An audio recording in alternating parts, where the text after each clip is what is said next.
Section 2 of the business plan is your business description and vision. You're going to include mission and vision statements, company values, business goals and objectives, and a list of key company principles. After reviewing this section, the reader should understand who the business is and what it stands for, your perception of the company's growth and potential, and specific goals and objectives for the business. In general, we'll start with building a vision statement. A vision statement tells the audience where you want to be in the future, and it's more long-term. It's not very specific because you don't exactly know what the future looks like. The mission statement tells the reader how you're going to achieve the vision. The mission, vision, values, goals, and objectives should be constructed to support each other. Before we break down the subsections of the business description, let's look at an example that illustrates how the vision, mission, goals, and objectives support each other. So in this one, it's an example for a new dealership. Our vision is to be the area's largest and most customer-focused Chevrolet dealer. The mission, to build sustainable relationships with customers by being the most trustworthy, knowledgeable, and friendliest dealer in Western Michigan, where owners can be confident that they have received the best value, the best information, and the best service for their automotive needs. So in this case, the mission statement is explaining how we're going to go about achieving our vision. One of the goals is to build a clientele base for vehicle purchases. Now, the goals are high-level, overarching. The objective, however, is going to be SMART. This objective, gain 25% market share for new Chevrolet vehicles by 30 December, supports our goal to build a clientele base. And of course, our goal supports our mission and vision. The vision statement communicates where you want the business to go. Think of it as your 5,000-foot level view of where the business will be in 10 or 20 years. Vision statements also define your organization's purpose, but they focus on its goals and aspirations. Vision statements are designed to be uplifting and inspiring, and they are timeless. Even if the organization changes its strategy, the vision statement often remains the same. Below are some examples of really good vision statements that I found that really, I think, speak to their long-term goals. And here are some vision statements from the automotive industry. I think you'll see that most of them are a lot less wordy, so much more concise. Next is the mission statement. A mission statement is the statement of the business's purpose, or in other words, why you're in business.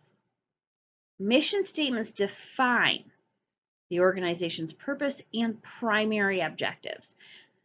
Mission statements are set in the present tense and should explain why you exist as a business, both to your employees or members of the organization and also to the people outside of it. Mission statements are strongest when they're short, clear, and powerful. This chart is a good tool for thinking through what you want to say in the vision statement versus the mission statement.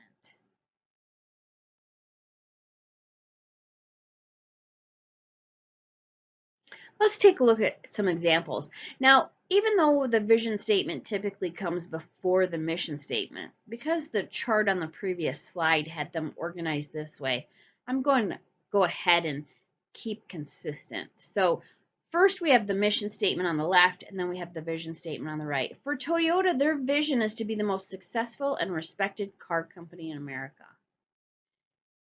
The mission is to attract and attain customers with high-valued products and services and the most satisfying ownership experience in America. So you can read here how the mission supports their vision. So Nissan has a very short, concise vision statement, enriching people's lives. Their mission supports their vision statement, and it says Nissan provides unique and innovative automotive products and services that deliver superior, measurable values to all stakeholders. And then it sounds like they kind of tacked it on in alliance with Renault. Company or corporate values provide the company with an ethical and moral compass. They should drive decision making by providing guiding principles for the decision making process. So when a manager or management team is in a tough spot, the answer they find needs to be consistent with the company values. Those values are generally written for both internal and external use. So they tell those in the company how things are done, and those outside the company why they want to be associated with the company. Fewer corporate values, like 5 to 10, are much better so that employees can keep focus, but they should be high in meaning. And there should be some kind of code of conduct within the company so that the values are not only meaningful, but they're part of every business transaction. For this section, you're going to write 3 organizational value statements. So it needs to be a sentence. The value statement, or the statement part of that, tells employees how they can demonstrate the company's core values. So here's an example from Coca-Cola. Now they've provided 7 values and 7 statements that tell employees how they can demonstrate those values. Coca-Cola says our values serve as a compass for our actions and describe how we behave in the world.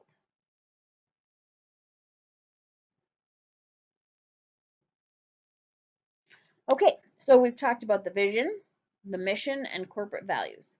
Next, we have to build the business's goals and objectives to help the company achieve its vision and fulfill its mission. A goal is a general statement of what you want to achieve.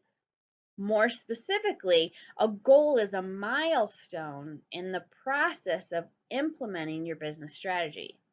So some examples of business goals might be increase profit margin, increase your efficiency, capture a bigger market share, provide better customer service, improve employee training, reduce carbon emissions.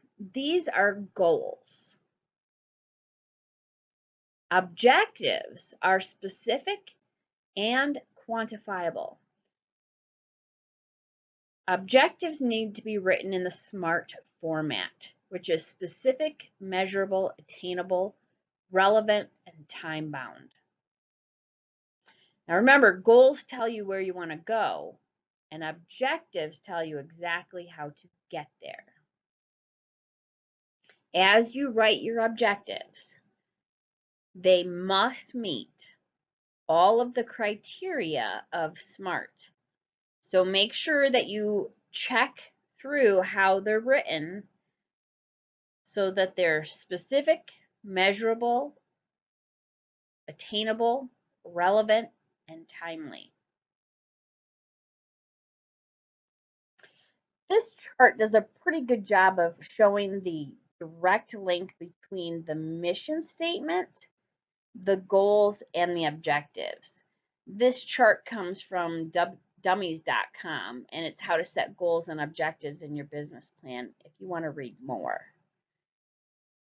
Make sure as you write your goals and objectives that they do support your vision and mission.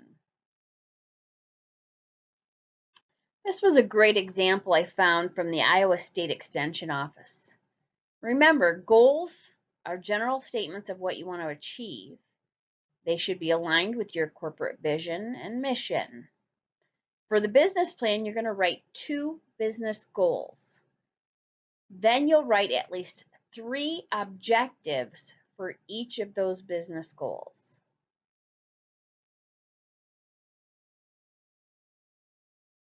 Finally, in the last section, we're going to close with our key company principles. Now, note that this is PALS at the end of principles, not PLES. You're going to describe your key principles, what roles and responsibilities they hold. You're going to describe the general hierarchy and decision making, but make sure that you don't define management duties here. Think about your reader and what the reader needs to know about your key company principles. Consider your succession plan if a key company principle becomes incapacitated or dies. Think like an investor. So as an investor, what would you want to know about the continuity of the business to make sure that you felt comfortable investing your money? So that wraps up the business descriptions section. If you have any questions, please feel free to send me an email or post to this discussion board.